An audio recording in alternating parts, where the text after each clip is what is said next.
This is the story of an American air operation. One small campaign in the greatest aerial offensive of this war.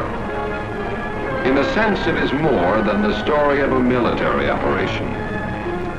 These planes, high in the skies over Germany, were a symbol of the unshakable unity of the Allies in their determination to fight together until victory and peace had been achieved.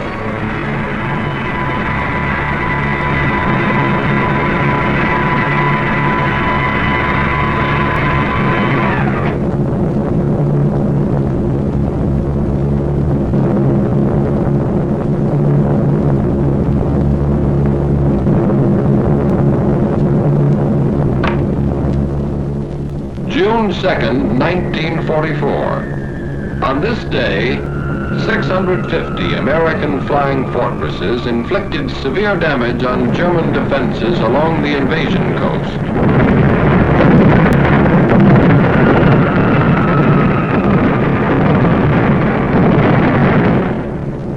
Farther north, 300 American Liberators bombed military installations in German-occupied northwestern Europe.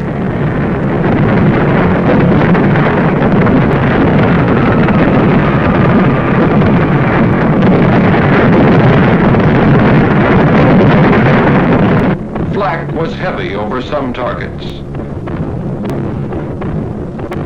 8 of our planes did not return to their bases.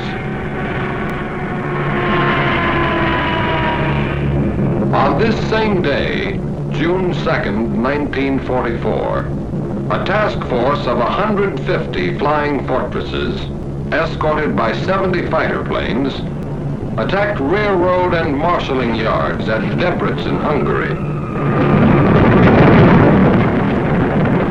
None of these planes returned to their bases on this day. June 21st, 1944. 300 Liberators bombed the Focke-Wulf 190 engine factory at Basdorf, Germany.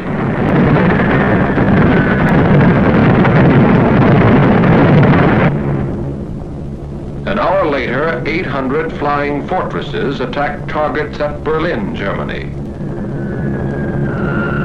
Damage was inflicted on railway stations, freight yards, and factories.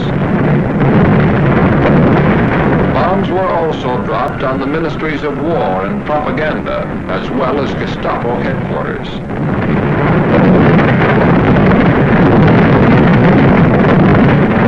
Over all these targets, flak was intense and accurate.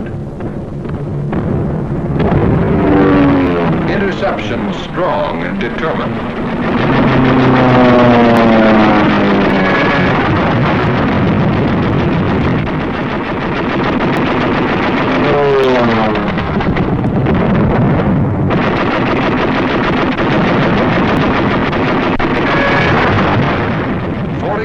German planes were shot down.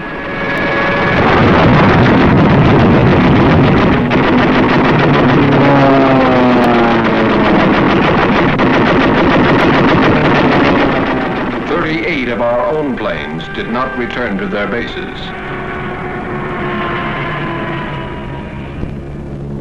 And on this same day, at about the same time, 155 flying fortresses, escorted by fighters, bombed synthetic oil plants and refineries at Ruhland, 70 miles east of Leipzig, Germany.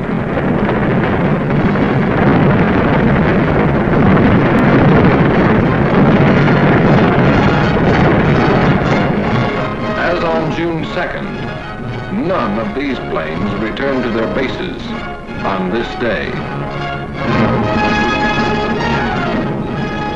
This was not a coincidence, and these planes were not lost in action. This had been decided 6 months before, on December 7th, 1943, when at Tehran, the leaders of the 3 major Allied powers had declared their complete agreement as to the scope and timing of operations from the east, west, and south.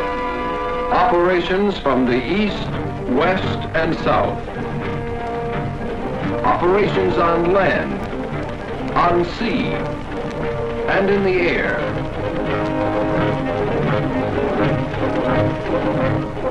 The USSR agrees to furnish bases in Russia for the use of the U.S. strategical air forces in Europe, such bases to be used for shuttle bombing operations. Operation Titanic. Shuttle bombing. With American air bases in Russia, our bombers based in England and Italy could attack objectives in Central Europe, the Balkans, or Eastern Germany, land in Russia, refuel, reload, and bomb additional enemy targets on their return trips to their home bases. Operation Titanic.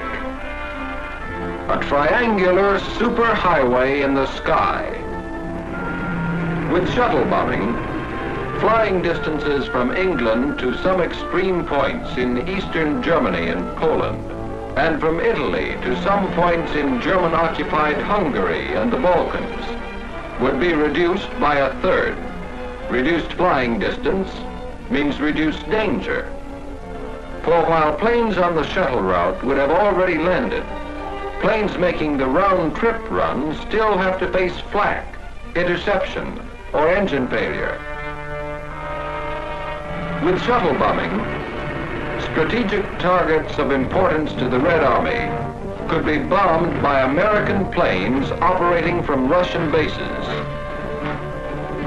With shuttle bombing, Germany and the Luftwaffe could never be quite sure where the next Allied air blow was coming from, or going to. With shuttle bombing, the coalition land war, crushing the Wehrmacht on three fronts, would take wings to become coalition air war, and there would be no target in Germany or German-occupied Europe American planes could not seek, find, and destroy. These were the strategic purposes of Operation Titanic. The task of achieving these purposes was assigned to Lieutenant General Carl A. Spaatz, Commanding General of the United States Strategic Air Forces in Europe, and became the responsibility of Major General Frederick L. Anderson, Deputy Commanding General for Operations. In 4 months, the new bases were to be selected, constructed, supplied, staffed, and ready for use. A problem in men, materiel, space, time, and secrecy, requiring food, gasoline, bombs, ammunition, trucks, jeeps, steel matting, and more than 20,000 tons of other equipment, to be shipped by convoy from Liverpool and other British ports through the North Atlantic and Arctic Oceans. 2,000 miles of submarine-infested waters.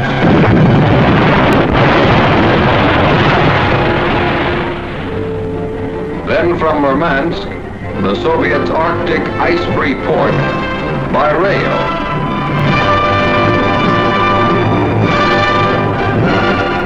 An additional 2,000 miles. Radio equipment to be flown by ATC from the United States to Russia. A distance of 5,000 miles. Oil and more gasoline by tank car from Iran and British surplus stocks in the Middle East. 3,000 miles. A task force of expert ground crews transported from the United Kingdom to Cairo through the South Atlantic and the Mediterranean. By rail from Egypt to Palestine. By motor convoy through the Holy Land and Iraq.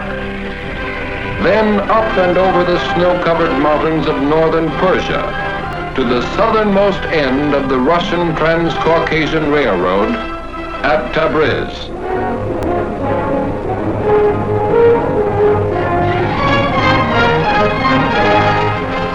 Finally, by special train over the Caucasian Mountains to their new headquarters somewhere in Russia.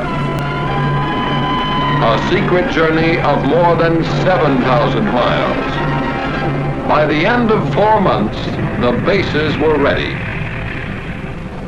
And Ambassador Averill W. Harriman and Major General John R. Dean, head of the United States military mission at Moscow, landed on the first American air base on Russian soil.